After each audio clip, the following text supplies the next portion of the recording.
If you love the Mixing Music podcast but want deeper, ad-free technical episodes, we've got you covered. Our Patreon gives you access to over 250 exclusive episodes and new content every single week, all focused on mixing, mastering, and engineering at a high level. For just $4 a month, you get practical tips and techniques that will instantly improve your sound. Join now at mixingmusicpodcast.com/exclusive.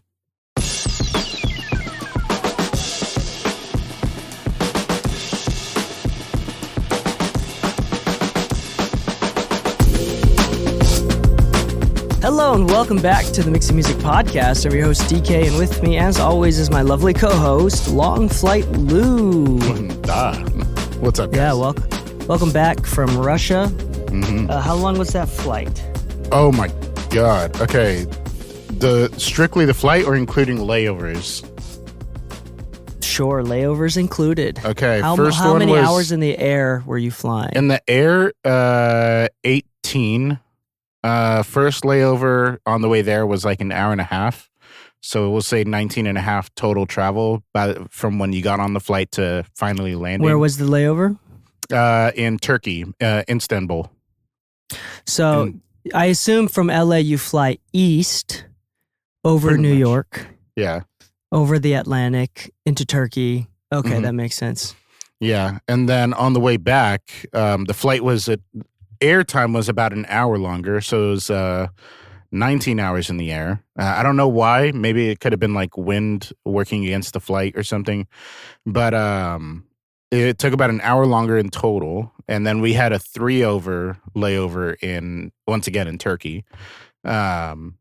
So that one was like 22 hours worth of travel.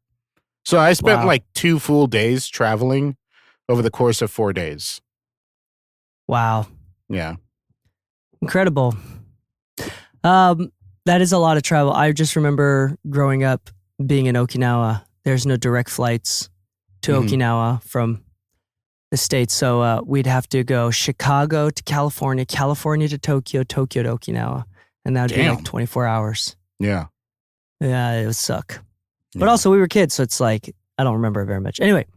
Yeah. Let's get into the episode today. Yeah, let's do it. Hold on. Have you ever done a road trip? Yeah, like going state to state. Yeah. Yeah.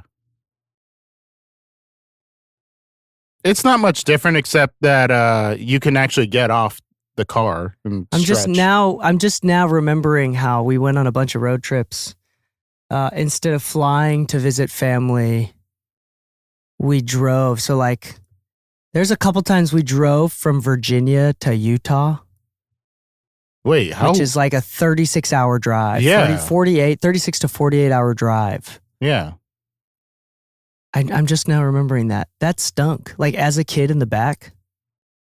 Maybe that's why I don't like driving. Wait, hold on. When you say driving, were you like in a minivan? Yeah, we were in the back of a Suburban. Okay. So me and my cousins, my uncle, so I would always hang out with my older cousins and stuff like that as a kid. Like if they went to like, Raging Waters, like a water park out here and stuff, I'd go with them all the time kind of thing.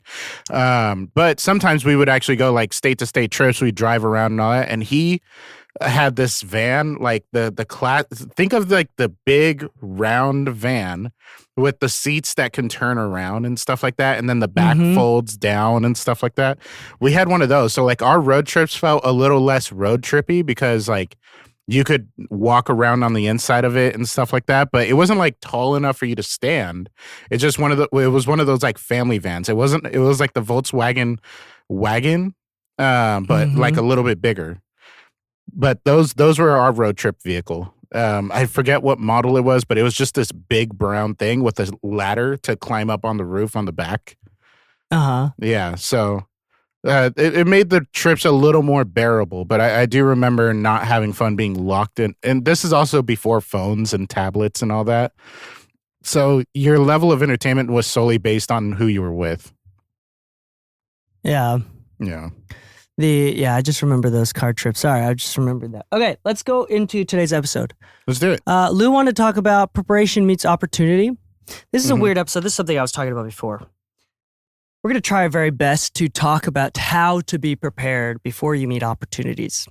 Mhm. It's very easy to talk about anecdotes or people or different sorts of scenarios where people had a big opportunity and they messed it up because they weren't Yeah. prepared. And so that's easy to talk about. And then the lesson's like, all right, just be prepared before you get those opportunities. But like, what does it mean to be prepared? Because here's one thing that's totally out of our control is opportunities. Opportunities aren't necessarily in our control. We get them when we get them, and sometimes we get them too early, and sometimes we get them too late. And of course, we want to be prepared for them. But being prepared often includes having made a ton of mistakes before, especially in this industry. So it's like it's this strange, difficult conversation to have where it's way too easy to give the advice, just be prepared. But we want to specifically talk about, try to practically talk about how you can be prepared for different scenarios. So some scenarios that we were thinking about before is obviously recording, mixing, mastering, maybe even like some live sound type stuff. Yep. And then like the philosophy of mistakes in general. And we want to talk about this. So Lou, let's start off with, do you want to talk about the anecdote or do you want me to make We can up an do it. anecdote? I just won't like name names or anything like that. Yeah, we don't want to shame anybody. That's not the Yeah. point of this. Yeah. Yeah, like, because we've all been the person.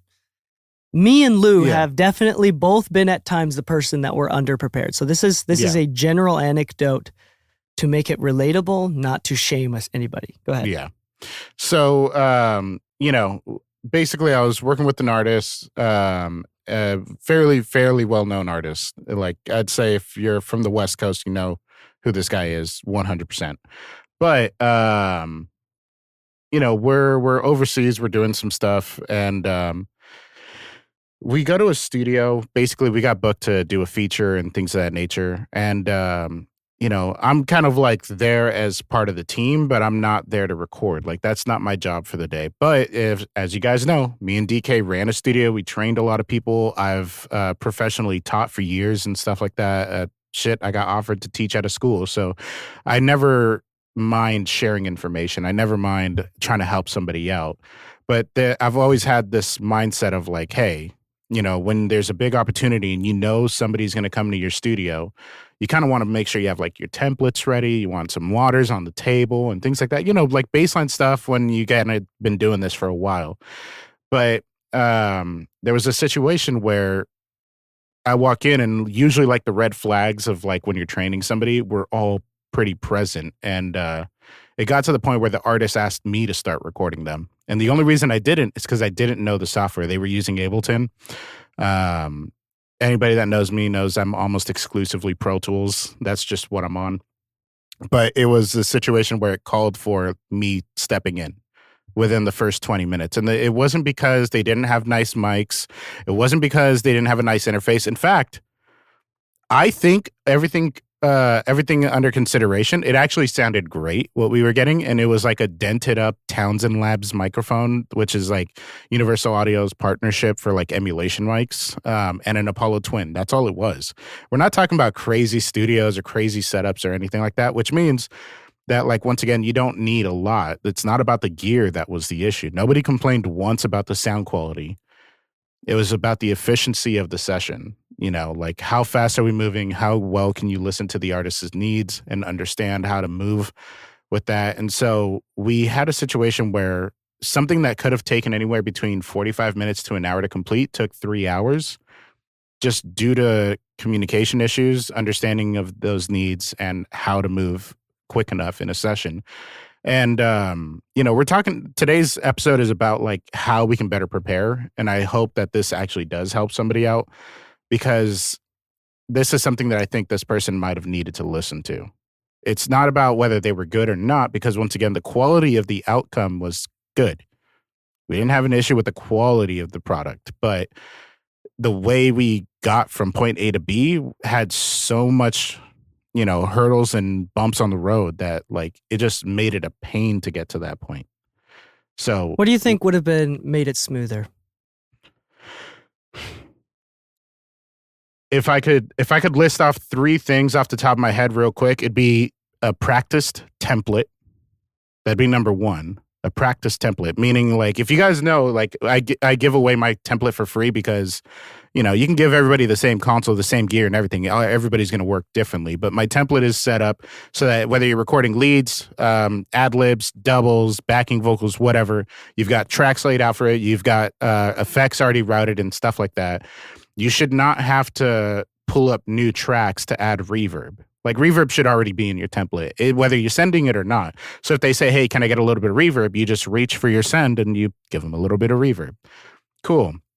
I think that knowing that the artist was going to go in the booth, you should have already had like an armed track or an unmuted mic so that when they're trying to talk to you when they close the door, that there's a form of communication already available. Like you don't need a screen, you don't need cameras and all that at a certain point. As long as there's a form of communication, then there's that. So number 1 is preparation in the software. Number 2 is communication. Is preparation in the room. Oh, okay. So not just communication, just preparing the room for communication. Yeah, preparing the room. Like, the artist is going to go in the booth. So why isn't the mic live? Why are you barely turning on phantom power when he's already standing in front of the mic? And lastly, knowing how to control a room. This is your room.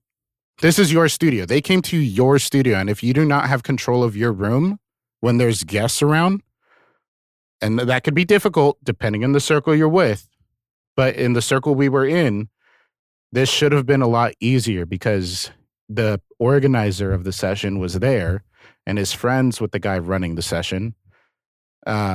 So he could have made certain requests to try to make the work that much easier. And the example I'll give is, once again, we're outside of our, I'll call it our native country, whatever. This isn't where we live. And there's a lot of people who really like this artist. And so because of that, a lot of the promoters, a lot of the event organizers, a lot of the translators have friends or spouses that want to come to these sessions and whatever. We walked in and there was probably like 20 people in the room already. And there was cameras and lots of people talking. And so like if you can close the booth door and still hear the people talking in the control room, at a certain point, you got to say, shut the fuck up. Yeah, I've done that before. That's scary. It takes a certain amount of assertiveness. Yeah, and the thing is, I ended up having to do it, and I don't even know who the people were. Like, I knew there were people who were involved in us being there, and even then, I still had to literally, if you're watching this video, this is literally what I did. I had to lock eyes with the one person that was a problem in particular and just be like, stop, just stop. Like, he was talking to some girl, I don't know if that was his wife, a friend, or a colleague, or whatever, but everybody in the room instantly just, whoop. It's like, the dude is recording. Why do we not have a sentiment of culture of like how to act in a studio? So having a prepared template, something that you can work efficiently in and is ready for a various amount of tasks. That doesn't mean that your template has to be ready to record drums. But that's also part of the reason why. That's part of the reason why they're so excited, is because they've never been in a studio. Going to a studio is so not normal, or is so, novel out to of the these norm. people that, of course, there's no set culture. And if there was, they wouldn't know it. Exactly. That's why they're acting up, because it's so novel. So it's one thing to like, all right. The point is, you could blame them. Yeah. But here's the thing. Lou makes a point. Like, if you're in the seat, if you're driving the session, at some point you got to have the balls or whatever equivalent. Because here's the reality: it may not be your studio, but you're the one in the seat, like DK said. So if you're recording and you're responsible for the quality of the recording and the line of communication with the artist and making sure the artist has what they need to get the best takes out of them, if the artist is saying there's too many people talking, I can hear them through the door, then as the person in the seat, you should be able to turn around and be like, guys, we are actively recording. If you've never been to a recording studio, we are whisper quiet when we are recording. Yeah. Anyway, so that's kind of the story that this came up from. I have dozens of story where I was the noob. I'm sure, Lou, if you dug deep, you could remember some too. Yeah. And there's a little bit of nuance to this because, again, it's very easy for us as professionals that do know what we're doing, that are regular to a studio and understand the culture and the vibes, the intention. Yeah. It is kind of frustrating to see someone making mistakes that are currently less experienced. Mm-hmm. And that's the thing. That's the reason why these engineers, like, it may seem like an easy job, but there is to a seasoned professional, there is an obvious difference between someone that has been working a long time with a lot of experience and someone that is new to the craft. Mm-hmm. Just because, like, it's the same thing, I'm sure, with any other blue collar job, right? There's going to be a big difference, especially to the seasoned person, the trained expert, someone that's been doing this a while and someone that hasn't been. There's a cognitive bias that I'm going to look for later. I might talk about later. I might not. Yeah, so this is a cognitive bias that we all struggle with as humans. It's built into us. It's called the curse of knowledge. Once you understand something, you presume it to be obvious to everyone. It can be hard to remember our own prior state of confusion when we didn't understand something. Mm-hmm. When teaching someone something new, go slow without being patronizing. So we understand that, to the trained expert, right? It is frustrating, but we need to be clear that, like, hey, we've been in that place before. I don't remember what it's like being a noob. I've been great for so long. You know? but I'm going to try my best to, right? So what are some ways for, like, recording, some practical ways to be prepared? And I think what Lou said, those 3 points were really great. Like having a practice template. Like, just because you can download this template for free on Patreon. By the way, sign up on our Patreon. You don't even have to be a paying member. You can. It's the same template I got a gold plaque with. So, go enjoy that. There it is. Just because you download it and use it for Pro Tools doesn't mean you're all of a sudden going to win a gold record or going to have smooth sessions. You need to practice that template. Yeah. And practicing that template, luckily, you can literally sit there without a microphone, press Command Space or whatever you use. Or numeric pad 3.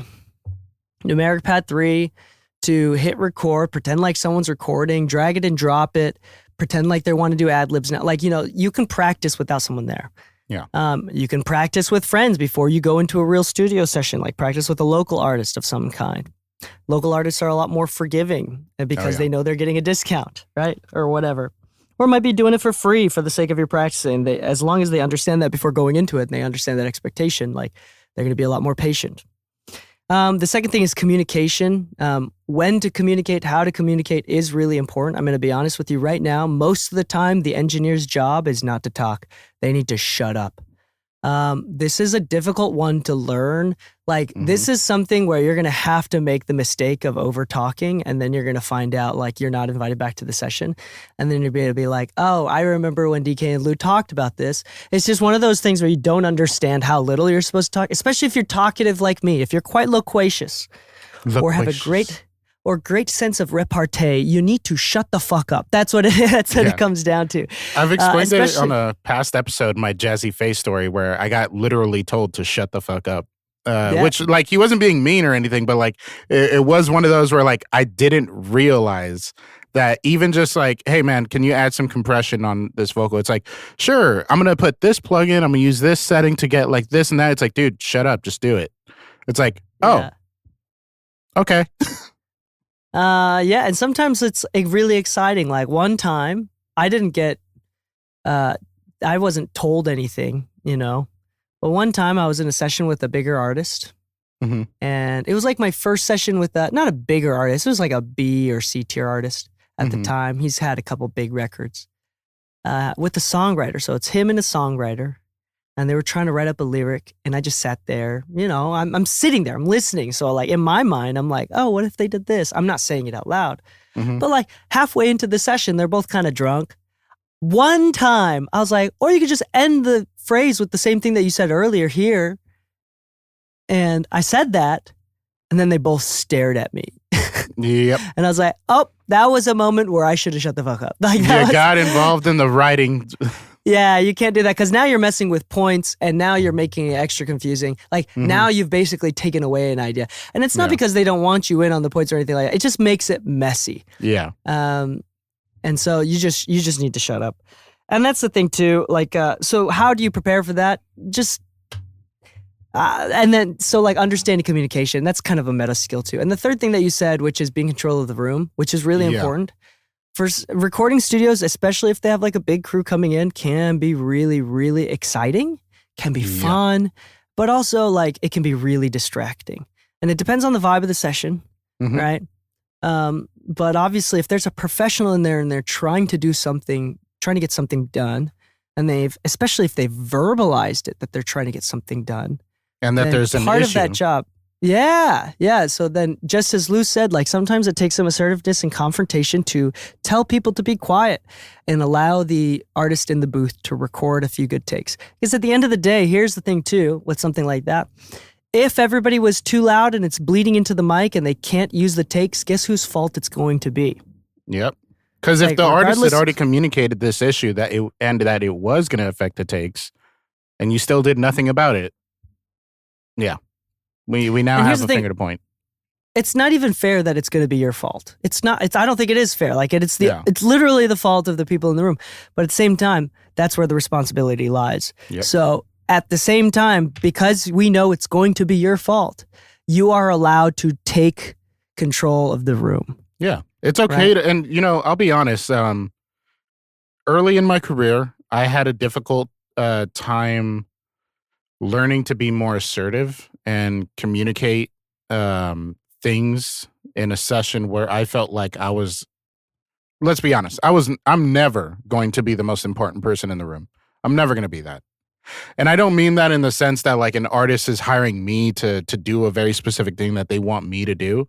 But in that case, the artist is my priority. I'm never my own priority. So there's never a situation where I felt like I was so important in the room that I could tell people to shut up at a certain point at the early part of my career, until it started becoming the reason that certain artists were having an issue with me, which was, hey man, if we're recording and you know that something's an issue, either speak up or don't, but that whatever you decide to do is your decision from there.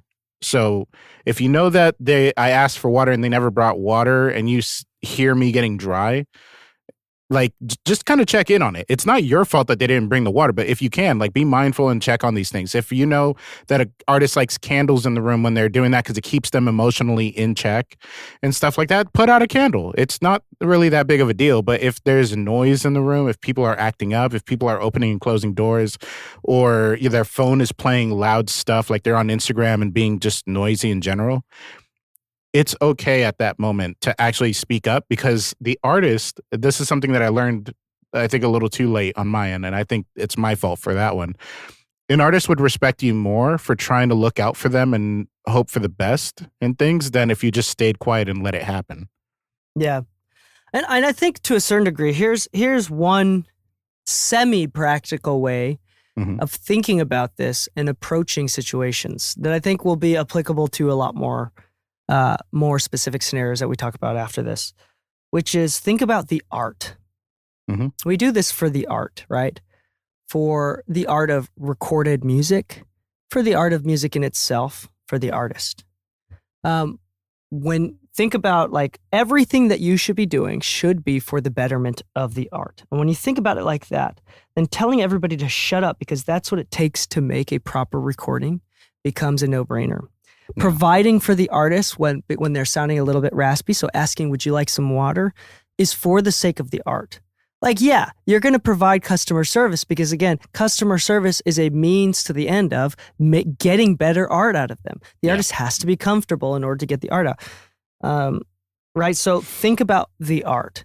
The template is for the art. It's for smoothness. It's because music and creativity in general is about catching lightning in a bottle. And you have to be prepared to catch everything, just in case one of those takes was incredible. You have to know your DAW well enough and know how to playlist and save every take, for example, right? To catch lightning in a bottle. Yeah.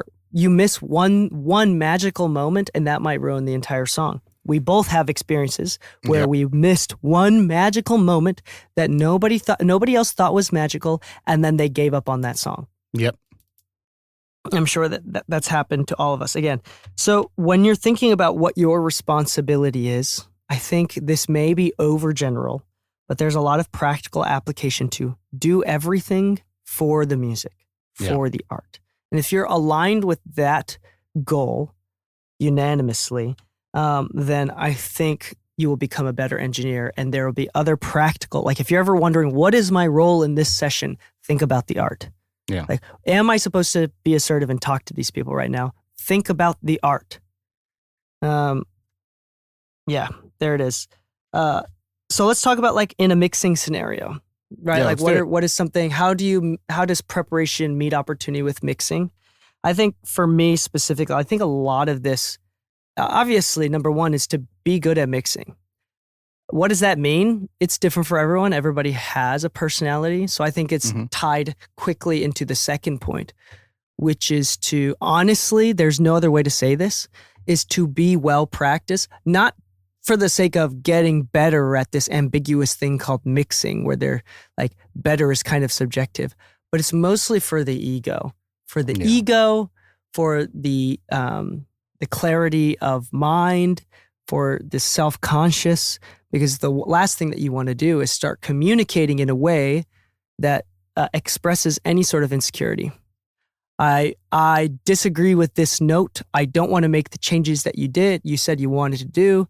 I'm not sure, like incapable of being assertive and making your own decisions. So for example, like Lou, you've had an anecdote in the past of being like, do you want a reverb like this or like this? And giving them a choice all of a sudden like turned off the session. They're like, shut up.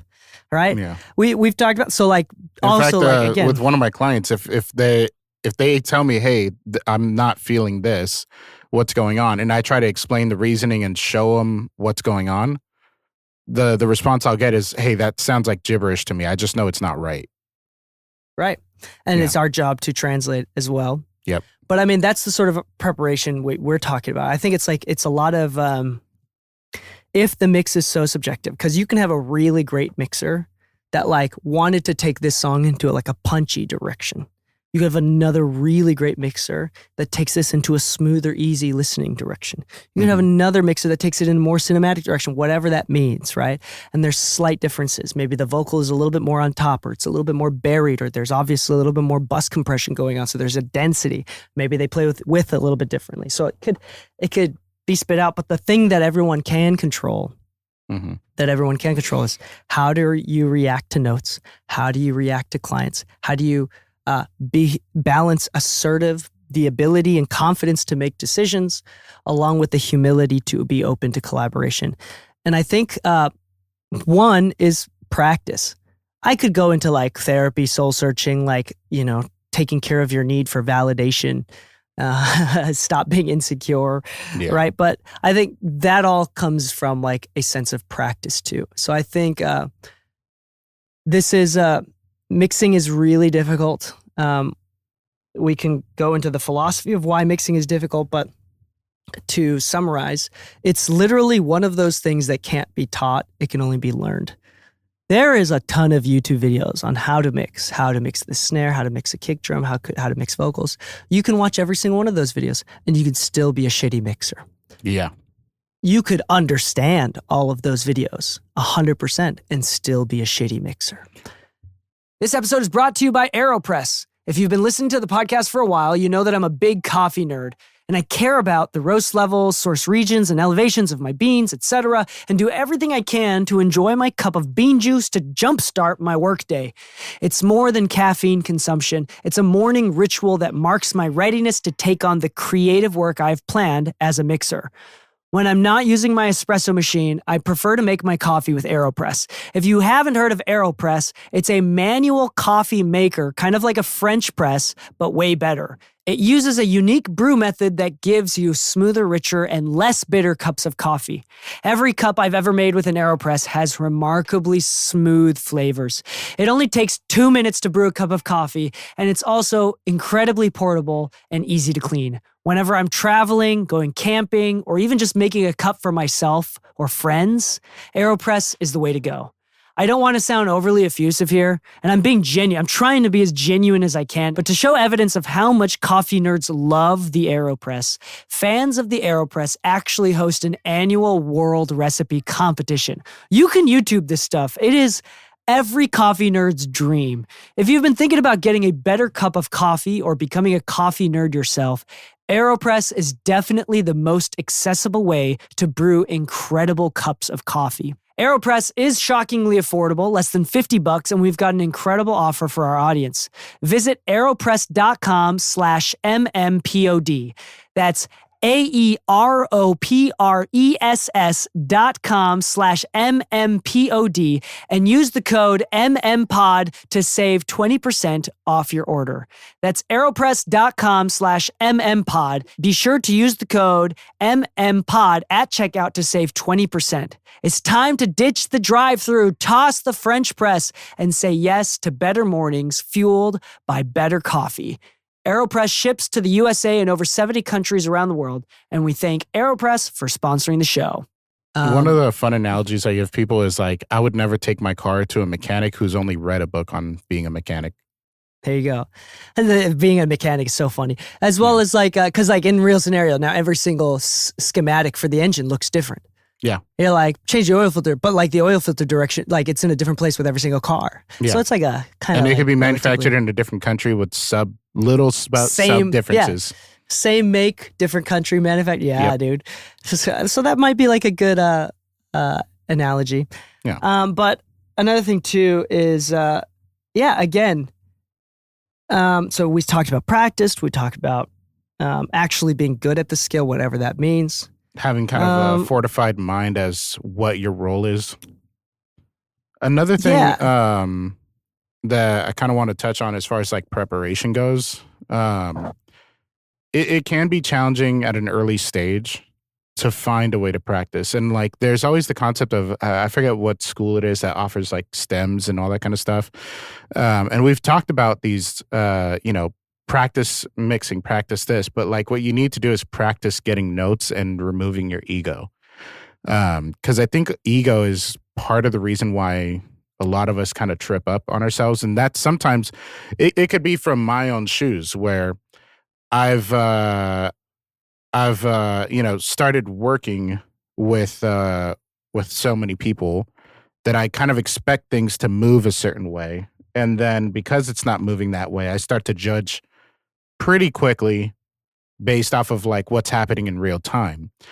And it's usually because it's like, hey man, I wouldn't do things this way. I wouldn't do things that way. And that's kind of my ego now being put in the room. And sometimes you have to learn to check your own ego, whether that means you're in the driving seat, you're engineering, and you think that, hey, I think you should take a couple steps back from the mic, this and that is not a bad note to give. But if you're starting to go like, hey man, do you think you could like speak up and like do it with more aggression, this and that? Now you're kind of getting into producing. And if that's not your role, you need to kind of learn that like sometimes your notes are not valid here. And that's okay. And it's not is your role. Exactly. But it's not something where it's like, hey man, if they start telling you that they want things that you don't agree with, it's not your role to push back on the creative side of things. Because what is it? The client is always right, but in a matter of taste. Yeah. Yeah, it's a matter of tasting, It's also like context too, because if you're if you're in Iowa and you're an all in-house producer, mixer, master, engineer, right? Like you do everything and you are deeply part of the creative process from beginning to end, then maybe it is your role to say something. So like it depends in on that context. Yeah. Yeah. In that but if context. you're just hired to knock something out real quick and everything came in prepared, like let's say you're in a writing camp where there are producers, there are writers, there are demo vocalists and everything, and they already drew up their concept. As the engineer, your role is not to change the creative outcome, but rather capture it to your best ability. Yeah.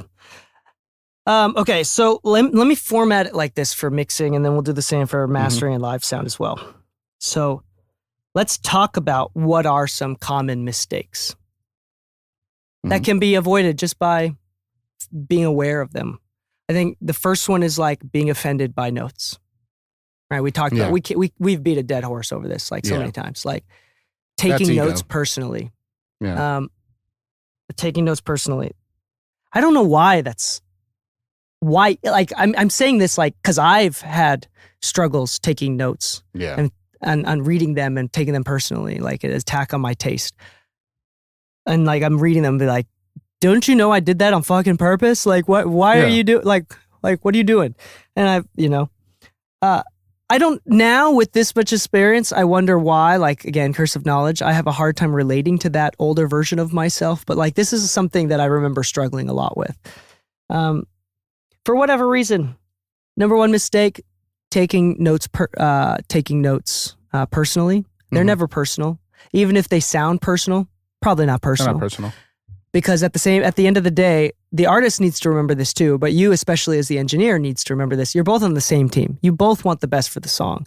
So when the artist says something, they're not attacking you. They just want to either try something or make the song better. And guess who's the one paying the money to make the song better in their way? It's the one like the artist or the producer, right? Depending on the situation.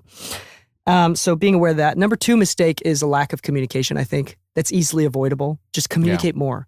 Like, I would go as far as like a regular daily update. If you have some sort of, which goes into another mistake, systems of organization.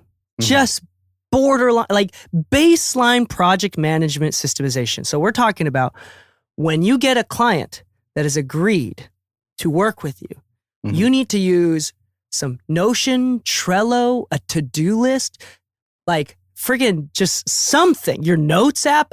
Yep. Like obviously some are more easy and efficient to use than others, but you need to figure out a way to know what projects are on your to-do list, at what point of the progress they're on, like do they need a revision right now, or is it approved and just needs bounces? Is it somebody that you need to invoice? The invoice is collected and you're still waiting for the files, for the stems? Like at what part of the process are you in? And like you need to be able to see this visually. And every single day, at the beginning of the day, at the end of the day, you need to be able to visually see what you have on your plate, what needs to be prioritized, what you need to do today. Yeah. Like if that is taken care of, then the communication stuff will be easy. Because at the end of the day, I do this every single day. When I'm done, last 5 to 10 minutes before I leave my office and shut everything down, I send out texts to people that I didn't get to today. Or like I was getting to, hey man, sorry, I thought I was going to be able to finish it today, but I'm not going to be able to finish the project. I want to take one last quick look tomorrow, and then I'll send you the V1 tomorrow. Another revision. Hey, maybe earlier in that day, I got a revision in for you today. I thought I would get in another revision for you today, but I'm not able to till Tuesday, right? And just every day updating the clients that you did get to, that you haven't gotten to, that are waiting for you. Like communication is so easy. Just letting them know where you're at in the process. And if you don't know where you're at in the process, how are you to communicate where you are in the process with everybody? So I think, again, project management or some sort of system, like this idea of like, this happens to all of us at the beginner, intermediate stages. Oh, like someone asks like, hey, I'm waiting for that revision still. And you're like, I totally forgot that they needed that. And you're like, I'm so sorry. This fell between the cracks. That shouldn't happen ever. Yeah. I am not going to use this platform to say, oh, that happens to all of us sometimes. This is one of those things where I'm going to put my foot down. That should never happen. Not a single time in the remainder of your career. Remainder, keyword there, because if you do it at the beginning, that's amateur move, and that's why it's caught very quickly. We've all done that. Once you realize it's an issue, you should make an effort to change it. You should make systems and efforts to change it. And once you have systems and you have do the same exact thing every single time. So for example, I use Trello. A lot of people use Notion. Some people you just use To-Do. I don't know how you use To-Do apps because like To-Do apps just tell you what you need to do, not gives you progress on how far this project has come or what steps need to be taken with the project. I think but whatever it is. Trello helped me out the most, I want to say a couple years ago. But the issue that I had with Trello is it's so customizable as far as like what you can trigger and what kind of details you can add to check off, that at one point my Trello card looked like a long like SAT test. Where like you had a bunch of things like, did you tune the vocals? Did you do this? Did you do that? Did you do that? Did you do that? So I can know where I'm at in the progress of things if I haven't already turned in a V1. So would it be practical if I said how my categories? I think so. I think explaining our categories would be great because it kind of like everybody's categories are going to look a little bit different. Yeah. You know? So yeah. And this is the part of being creative, right? It's like there's YouTube videos, you can chat GPT this. There's literally no excuses. Like put some thought into how you organize it. But here's how I organize it. Again, I don't record. I only mix. And I change my categories all the time. I literally made a new category, moved it. So the way Trello works, it's basically a virtual corkboard where you put index cards, virtual index cards. So you have vertical categories with cards, like basically virtual index cards of things to do. And you can do things like you can mark that card with different colors. So that's what I do like for different parts. Like if it's already been paid, then I'll mark it green for paid. If I put it back on my to-do list, I call it on the plate for today. Like it says on the plate is my vertical category. And those are the things that I need to do today or like that I can actively be working on. Yeah. And then there's another, okay, so I'm going to say, here's my categories. I'm going to do within the project. So like my first category all the way on the left, it says waiting for files. So these are leads that I can follow up on, people that are in the middle of like made like albums, people that have prepaid for songs that haven't sent me files yet of that nature. Or things that like, for example, one of the things that on this waiting for files category is something that my manager has told me to expect, but I have not received files or updates on that yet. The next category is my most important one.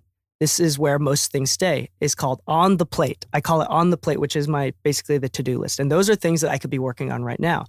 I have things on here that are marked orange. Orange is what I use for, blue for revisions. And then orange is when things are done and I just need to bounce the alts, the alt mixes, the stems and the alt mixes. So if see it, it's on the plate. So if I do like, let's say, I have a song, I've received the files, I have the song name and the artist name, _ artist name. I create a new, card. Index card, virtual index card. The category right next to it, the vertical category right next to on the plate is called awaiting approval. So if I've sent a V1, I'll move it over there. And if they leave notes on the V1, then I'll mark it with blue for revisions, and then I'll put it back to on the plate.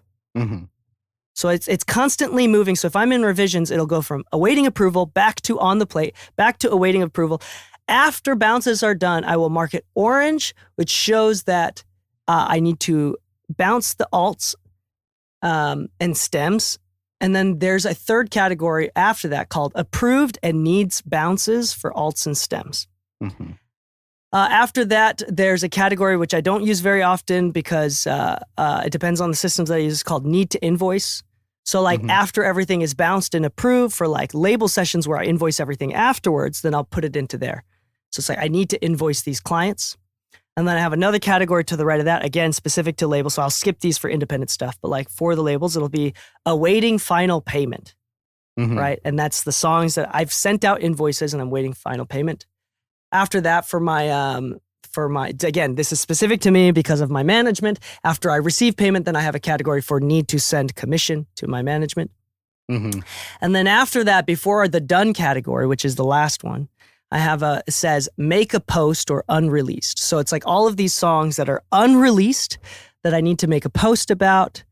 or just like be aware of, because we all have songs that like that kind of fall through the cracks of like we forgot that they released that we worked on those and like we didn't give them the time of the day afterwards. It's like part of my customer service, like trying to be on top of it, make sure that they know that I'm on the same team. Like it's less about posting and promoting and using the social media that I've built, more to be like I'm emotionally involved and want to make sure that I follow through with that emotional involvement to the end. Like let the clients know that I'm on their team. And then after that is the final one, which is done. So after all those steps that are have there, that it's done. And then after that, I have some other things too, like goals, general to-do lists, leads to follow up with, and artists to reach out to. But the main categories again is waiting for files, on the plate, awaiting approval, approved and needs bounces, need to invoice, awaiting final payment, send commission, make a post, or like unreleased songs, and then done. So again, I know the point of that is it solves the problem of what projects do I have right now? Exactly what part of the process has been done. Have they paid? Have they not paid? Is it revisions? Is it needs bounces for everything else? Do I need to send a V1? I can even add, like if they have like a scheduled to do like date, a date that it's due, I can actually add that to the Trello card, be like due date. I can mark it red for urgent. Or mark it another color for non-urgent, right? So if I have like free projects that I've agreed to do, then I can like, put that down. And then you can change the urgency of the files by putting them below each other. So like the one at the top is the one that I'm going to do first. So like at the beginning of every single day, I go to my on the plate, I look at it, I organize it, and then I put in order everything on the plate based on my energy for the day, what I'm wanting to do, what I think I can do today, and what I need to do today. All right. So the point is nothing falls through the cracks. Mm-hmm. So once I have this under control, then communication is very, very easy. Super easy. Yeah. What's another mistake that mixers make, Lou? I think those are the main ones. Those are usually the main ones because that's usually the main ones. Because I'll say it like this. Art is subjective, so is mixing. Like what I believe to be a quality mix may be somebody's shit mix, and what somebody's quality mix I might think is a shit mix, right? So it's Manny Marroquin has said it, Tizio has said it, Baines has said it, we've all said it. But I bring them up saying it because a lot of people see their career and say, well, these guys are top of the class, this and that. It's like, cool. But even they admit like the mixes usually come out the way the artist or the producer wants it, not the way they want it, and you have to be open to that. So the main thing comes down to organization and checking your ego at the door, and it's okay to be proud. I was going to say prideful, but it's okay to be proud of your work and have an opinion that you believe strongly in and communicating that. There's never going to be an issue with that. The only issue really comes into play when we start forgetting what we're doing. Because at the end of the day, this is probably the best office job that you could do for 8 hours a day that you could ever ask for. Like if you like being in your own room alone, just playing with music all day, playing with plugins. Awesome speakers, awesome gear. Like you get to choose your own equipment. You get to choose, for the most part, the people you work with, and you get to post about it on social media without feeling like, oh, this is just a side thing. No, this is really my career. I think that's awesome. And I think for that reason, a lot of us kind of make amateur mistakes that usually are not necessarily the creative type of mistakes, but professional mistakes. And that's what we are at the end of the day. If you want to be doing this for the rest of your life, you have to be a professional at it. And I know I'm going to butcher this, but I remember saying in the past, maybe somebody can recall what the quote was, but I said along the lines like, the difference between a professional and a hobbyist is a paycheck. Like if you want to get paid to do this for the rest of your life, you have to act and think like a professional, which means that once again, the client is always right in matters of taste. So, this is a taste-based industry, which means if you're working with Bad Bunny and his producer says the kick needs to be up a little bit and you're like, but the kick is already loud. It doesn't matter what you think in that moment, and that's okay. It doesn't mean that you're a bad mixer. It doesn't mean that the producer has bad taste. It just means, hey, for this very specific niche moment in time, which is very specific to this one song, maybe this one revision, maybe I'll ask you to put it back down. But just give him the kick up and make sure you give it to him on time. Make sure you communicate. Okay, cool. I got you. Give me about X amount of time to get that over to you. I'm a little bit busy with this right now and I'll knock that out. No worries. If you know you're going to be out of town for a little bit so that there's going to be, like for me, I'm traveling a lot recently. So I have to constantly communicate to people like, hey, I'm going to be busy for the next 3 days. I don't know how much free time I'm going to have. So I will be back on this day. I know I'll be able to take care of that on this day. In the meantime, I will try to get XYZ done. But if I do not, I apologize. It's just I'm in the middle of this. So learning to communicate, learning how to organize yourself, and learning to prepare is really just about becoming more of a professional as best as you can. And it's going to take time. These aren't things that you learn overnight. This is not something that you listen to this episode and now you're suddenly a professional. No, it's going to take work. Like, when me and DK first met, I didn't really post a lot on social media. And if I did, it was just a bunch of random shit. But DK is like, dude, I work on my social media. I work on my advertising of myself and I try to put out like quality content because it looks good. And I'm like, I mean, I would do that, but I prefer not to, just out of personal preference. But as a professional, I know I have to do this, whether I like it or not. As a professional, you should work on your advertising. You should work on your website. You should work on your branding. That's a huge one that I had to kind of drop the ego on. It's like, well, my branding is myself. If they don't like me, they just don't have to work with me. But that's not how it really works when you're trying to go further. Like, people had to know who you are. Like, for me, I enjoy being alone. I enjoy my friends too. But going to like social events by myself is shitty in my mind. But I do it a lot more recently because I'm kind of in Orange County now. I'm not in LA. I'm down the street from LA realistically.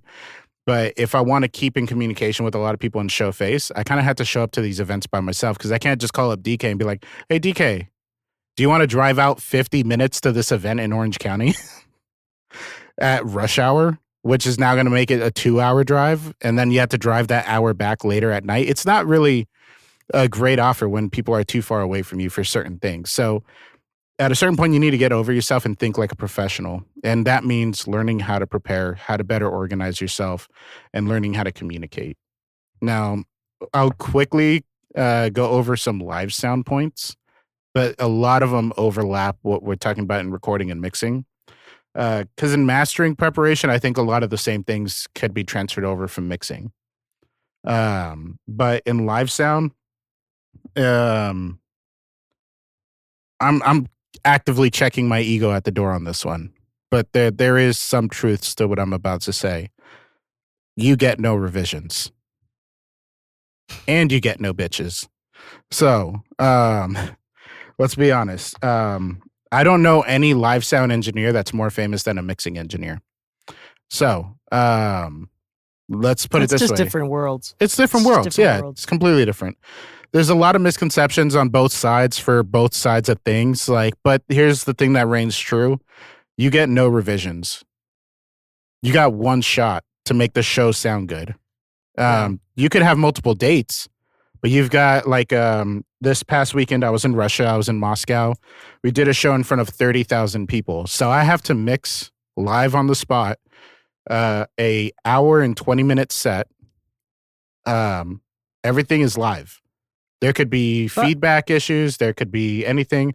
There's a DJ, so you have like a pre-recorded 2-track, right? But if there's a band and everything along with that, which the majority of the time there is, on December 3rd and 4th, we're going back to Moscow, and I want to say St. Petersburg is the second show in Russia, but this time it'll be with DJ and full band and everything. So the majority of the shows are like that. So you have to, you got to know how to mix drums. You got to make quick decisions. You got to make sure how to get the system to be loud, punchy, full of force and energy, really get it to translate with the crowd. Because here's the thing, your mix affects two people. Your mix affects the artist because the artist is interacting with the crowd. And if the crowd is hearing a shitty mix, and let's say the subs are blown out and stuff like that. Let's say your mid-range is really harsh and you can kind of see people reacting to it. They're not facing the engineer, they're facing the artist. And the artist feeds off of the energy of the crowd too. So knowing how to make quick decisions is huge, both in the studio and live. Because in the studio, once again, you've got an artist and their creative juices are flowing. And if you feel like something is taking away from that, then you've only got so much time before it's really depleted. And you kind of got to focus on the artist's energy being maintained and everything. That's if you're on the recording side. If you're on the mixing side, and they have tight deadlines, you have to be confident in your decisions and remember that, hey, not every decision is going to be golden. And there's going to be times where you're just going to have to do a bunch of revisions, and there's going to be times where there are no revisions. But it's more common to need to do revisions than not. But in live, there is no such thing as a revision. So let's go into, so I have less to say about live. And I don't know how many of the audience are actually actively pursuing or doing live stuff. Yeah. But let's talk about some of the basic mistakes, like couple basic mistakes that are easily avoidable with some awareness with live sound. Feedback. That's number one. That's going to kill any show, any artist vibe or anything. Feedback is the equivalent. Feedback is, now I'm going to give you the basic data on this, but you could do more research because it's kind of frequency dependent. But when you have a signal, let's say the voice into the microphone, like me right now speaking into this mic, and you're doing a show live, unless they're using in-ear systems, which is like what, if you're watching the video, I'm wearing my in-ears right now. Basically, if they're not wearing in-ears, they have something called a monitor, similar to a studio monitor, but it's basically a giant wedged PA speaker on the floor. It could be 12 inches, 15 inches. It could be 10. It could be any variety of sizes. Every artist is different. Their sounds and tonality likes are different. But the point is that speaker is playing back what they need to hear, which is themselves. Just like in the studio, they need to be able to hear themselves clearly, the music clearly, and a well-balanced mix of that. Now, here's the thing with floor monitors. They're stationary. They are on the floor. They're pointing right at the artist, and there's a microphone in front of the artist. And the artist is trying to hear themselves as good as they can, which means that there's a good chance that that microphone is picking up that speaker just as loud as the artist is hearing it too. And sometimes it's louder than their own voice. So knowing how to filter out feedback as it's happening to be able to avoid it at higher SPLs, loudnesses, is crucial. It's almost way more important than the mix at a certain point in your career. Like at an early stage where maybe you don't know how to give like a quality mix yet, as long as there's no feedback, a lot of artists get kind of used to just asking for the least to avoid bad mix issues. As long as there's no feedback, they'll be like, listen, man, I can hear the band behind me. I can hear them. So just give me myself and my monitor as loud as you can, and we're good. They're not saying, give me a little 500 hertz. They're not saying, give me 10K. They're just saying as loud as you can with no feedback. That's the number one thing people trip up on. And it's both monitor world and front of house. And for those of you that don't know those two terms, monitor world is the person responsible for everything happening on stage, whether that be wireless in-ear mixes, immersive audio in-ear mixes, which is a thing, floor monitors, side fields, which are like the two stacks of speakers on the corners of the stage facing inward. Anything that has to do with monitoring yourself, whether you're part of the band or the artist themselves, that's monitor world. And then there's front of house. Front of house is the person responsible for the audience and the overall sound in the crowd. So there's two different engineers working at the same time. That being said, a lot of local small venues. Yeah, they'll usually have one person doing both. Yeah. So one person in the back doing the audience and monitors, which is, I think, the experience of like most people outside of like big music cities. Yeah. Or even in like, if you are in a big music city and you're playing at nightclubs or like Breaking Sound where you're still like a new artist and they're like playing for smaller still just audiences. One person, right? Yeah. And that's still common even now because right now with the way I work with Exhibit, I'm just a one man. I don't have an assistant. I don't have a grip or anything that travels with us. I'm always, and this is another thing of preparation that we can get into on that side that I think helps anybody that ever aspires to tour or hasn't. Maybe you're an artist that listens to the podcast and you want to tour and want to know how I prepare. There's one other thing we can talk about that ties into this issue, which is one-man situations. With Exhibit, I am very selective of my role depending on the show, which is a luxury. It's not a standard. That's a luxury based on trust and relationship with the artist, because I have to understand what the artist's priority is at that moment and what is needed for the show at the same time and what resources are available to make that possible. So for instance, with X, when we first started working together last year, he had never used in-ear monitors before. And so what I would do is I would mix front of house from side stage so that I could still mix the in-ears and keep line of sight communication while the show is going. But that also meant that I couldn't really hear what's going on in the house. So I had to build a system where I can walk out to the house with an iPad and everything and make adjustments, walk back, make sure the stage was good. And as long as I knew my mix was balanced for the most part, like you can kind of get away with that. But in certain scenarios, that's not possible. So like this show that we did in Moscow was for 30,000 people. And to get into the crowd would be about a 200 to 250 foot walk, because I had to go behind the stage, around it, into the crowd, and then back. And if I see somebody on stage looking for me, that's a 200-foot run back to my desk and stuff. It's not efficient. But the good thing is that this show that we did this weekend was just X and a DJ. Super simple. And we had communicated during our sound check, hey, X wants me at front of house today because he has seen it where the front of house engineer just isn't pushing the speakers how X knows they need to be pushed for his style of music and stuff like that. They don't really have his balance right, and the crowd is like kind of showing it by their interaction between like, wow, like it's either too loud or it's too this or that. And he wants to make sure that the crowd, because this is our first show in 6 years in Moscow for X. So he wants his first show back, knowing that we have more coming up in the coming months, to be really good so that it builds hype and anticipation for the upcoming shows when he does bring the band, you know? So, So anyway, let's go back to this list of like common mistakes. So feedback was one. Communication is, once again, back on the table as number 2. So feedback is like the first thing you can fuck up. 2 is communication. Communication of expectations between production companies, stage crew, and the people that are actually booking out the show. For instance, there is something called a writer. Now, writers can cover different categories.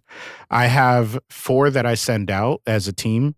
And I'm only saying 4, even though there's more documents that I send out, but they kind of all are part of these individual categories. 1 is a backline writer, meaning that the crew has the musical instruments that are required. Backline only covers musical instruments and things of that nature. So the drummer gets the drums that he requested or equivalent, plus the cymbals, plus the stands, the seat, maybe even a fan behind him. Maybe he's a really sweaty dude and he needs a fan blowing on his back all night just to keep his back hair from being too slippery.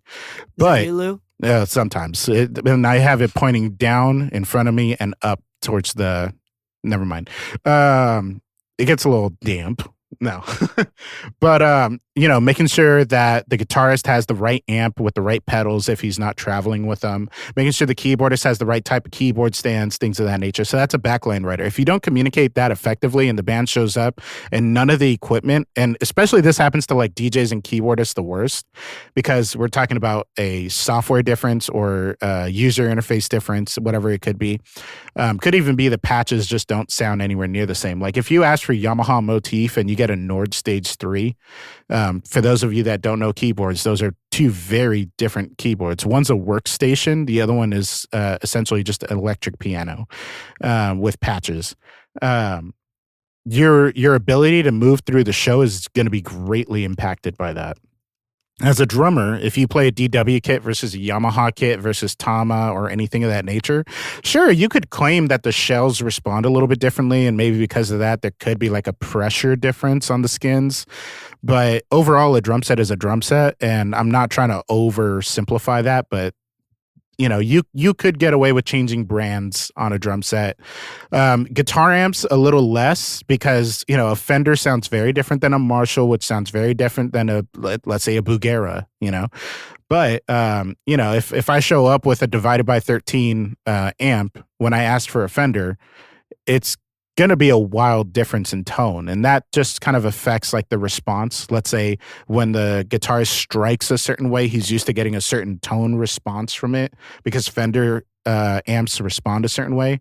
That's going to affect his playability a little bit, but not as much as if the DJ gets a different DJ mixer and turntables. Like if he's used to using Pioneer the whole way through and you suddenly give him like let's say a tractor setup and he's supposed to be working in Serato, like that's going to fuck him up majorly. And if the whole thing surrounds the DJ and the DJ doesn't have an adequate setup to what he's used to playing, then we're in for a rough show. So communication with the production company about writers is important, because as an engineer, I send out my audio writer, which is what wireless in-ears, how many body packs for those in-ears. So usually what I rent is between 8 to 10 wireless in-ear systems with 12 body packs, because I use one in what's called Q mode, which means I can switch between everybody's in-ears by a click of a button on my own.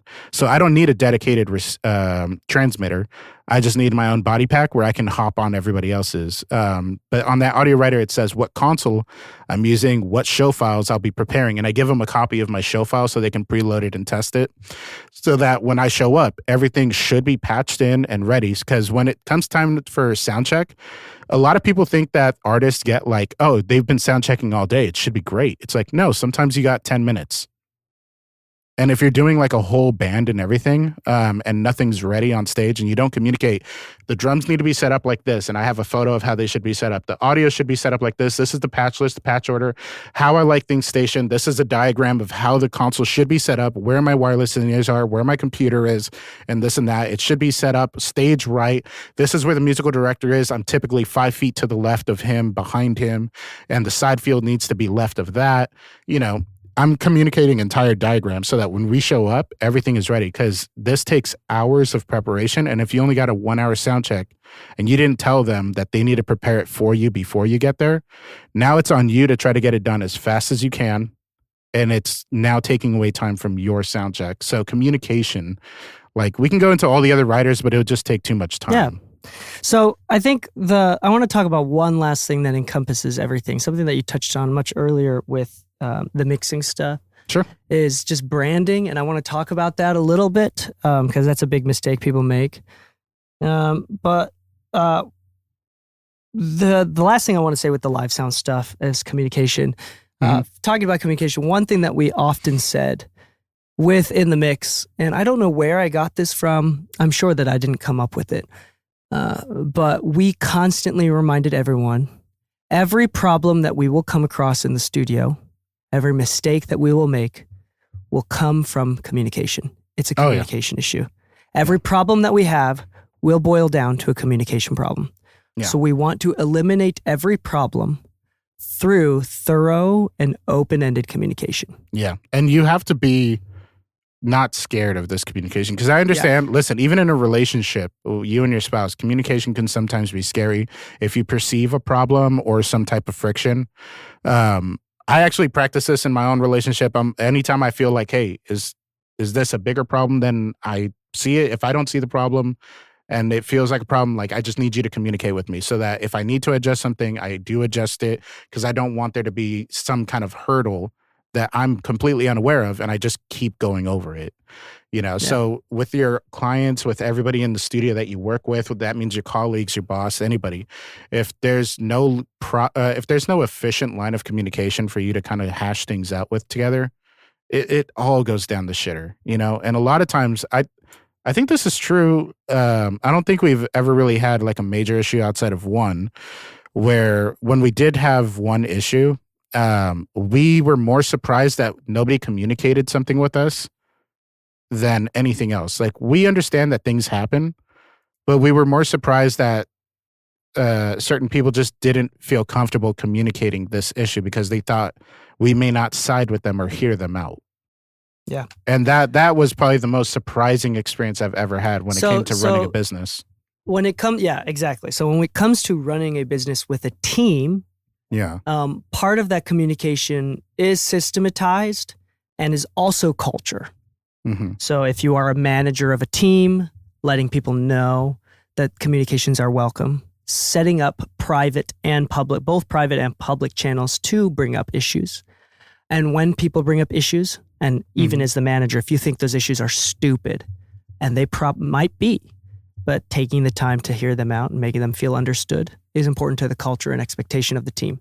When you are an individual, as a mixer, producer, engineer, often case, communication is also a systems things, but it's a little bit different as well.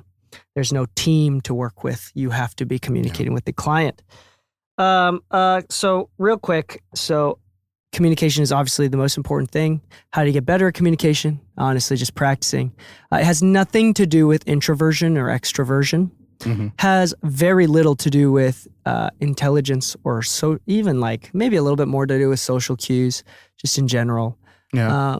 But this is partially systemization as well. For example, texting your clients at the end of the day, at the end of the workday, giving them updates is a systems issue.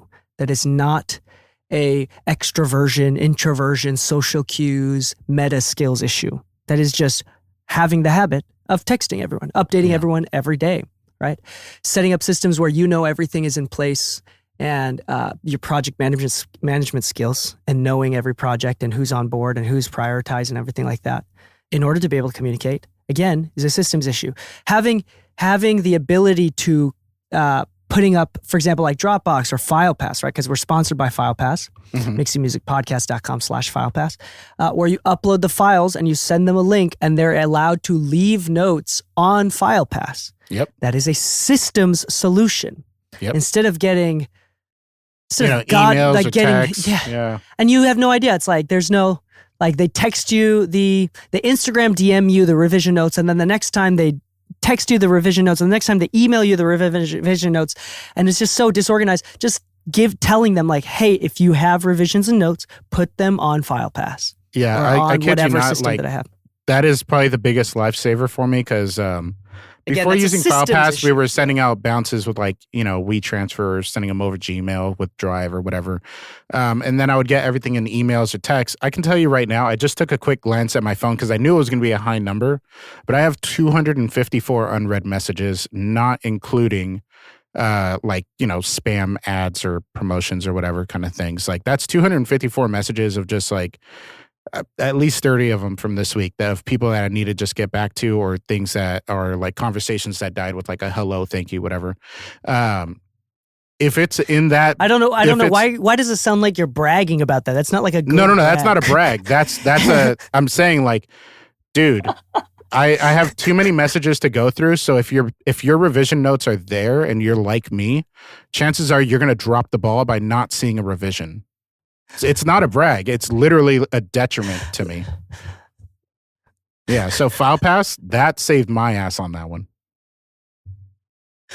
Right. When is having so many unread messages a brag when you have to say it out loud? It's like, so you're not going to get back to me? It's like, no, it's just, I got shit on my plate. I'm sorry. No, I can't tell if you were like, here's a bad example of communication and you were just you proving it yourself. Like, no, but that's my point. That's why FilePass helps. That's why FilePass is so necessary in my life. Like, God. I thought you were just like brazenly admitting to everyone right now, I suck at communicating. Well, listen. I tell people this all the time. Hey, if we're friends and we're just having a conversation, if I'm having a busy day, I might sidestep our conversation for a little while just because I need to get my work done. So if I have some active work with people, I will put priority to that active work. That's fair. That's just because that affects my income. That's fair. That's good. All right. So the last thing I really want to talk about, and this can go in all sorts of directions, but I want to be a little bit specific with branding and the mistakes that we make. So if we're staying in the format of mistakes that we can make, and what are some Don't admit how many unread messages you have. That's branding number one. Real quick. So I've heard this before. I don't know who said this, but I believe in this conceptually, especially if you are a white glove service provider. Creative, just Google what white glove means, right? It means that every single project is personalized for that client. You don't have an input-output machine. A client is not giving you something and then you just do your thing and you give it back. Every single process is personalized. For example, buying a Toyota is not a white glove service. Buying a Rolls Royce is a white glove service, right? Because now you get to personalize every single part of the car. And let me just say, some Rolls Royces are so personalized, you're like, God damn, I want this. And it's like, no, man, it took months, if not like a couple years to get the actual order out because of how white gloved it is. Exactly. So that is what we do as a white glove service. Like it's not really an input output machine. Some mixers and mastering engineers out there are kind of like not white glove services because they're just input output. They're not getting paid enough. or they're just the people that are sending them the work to do just don't care enough about it, like a lot of like stock film TV music.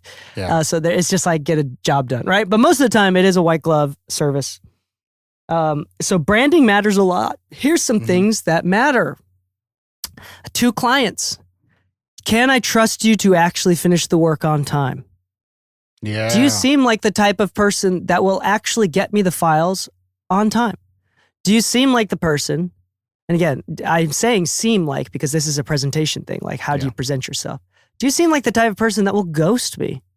Do you seem like the type of person that is really communicative? Do you seem like the type of person that will get in the mud and get dirty with me if things go awry? Yeah. Right? Do you seem like the type of person who will admit when they make mistakes?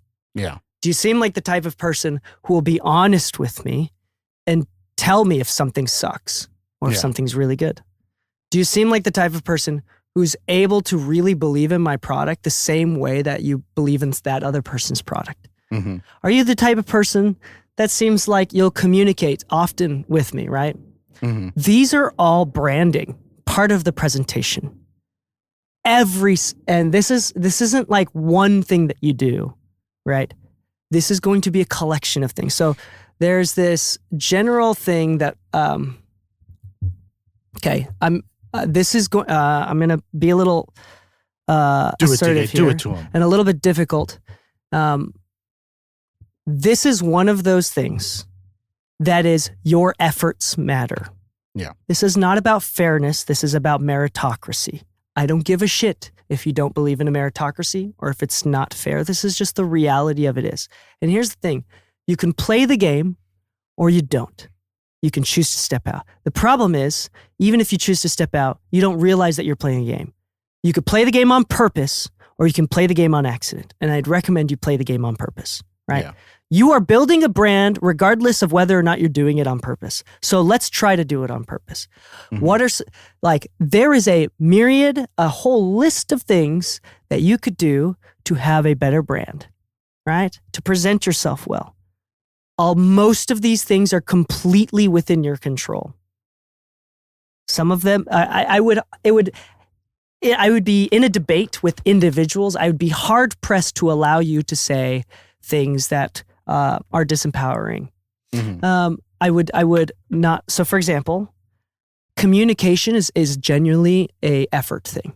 Yeah. Having systems is an effort and a thought thing. Understanding your avatar and who you want to work with, who is your ideal client. If you know you don't work with EDM artists well because you don't, one, like the genre that much, and two, don't like the people that typically work in that genre, then don't offer that genre. If you're going to do a bad job, don't do that. That's going to ruin your branding. Yeah. Or on the opposite end, if you want to do something, how you talk to people, how you present yourself, literally, I mean like physically, having a nice haircut, shaving your beard, looking well-groomed. Unfortunately, whether or not that's ethical or fair or like ideologically important does not matter. People will judge you based on that. Yep. Do you look like you're going to reply to emails? Often is somehow unfairly correlated to how you look. Some people genuinely look like they don't respond to emails. Avoid that look, whatever that ambiguous look is. Some people look like they care way too much about themselves and don't care about the client. Avoid that look. That's another, right?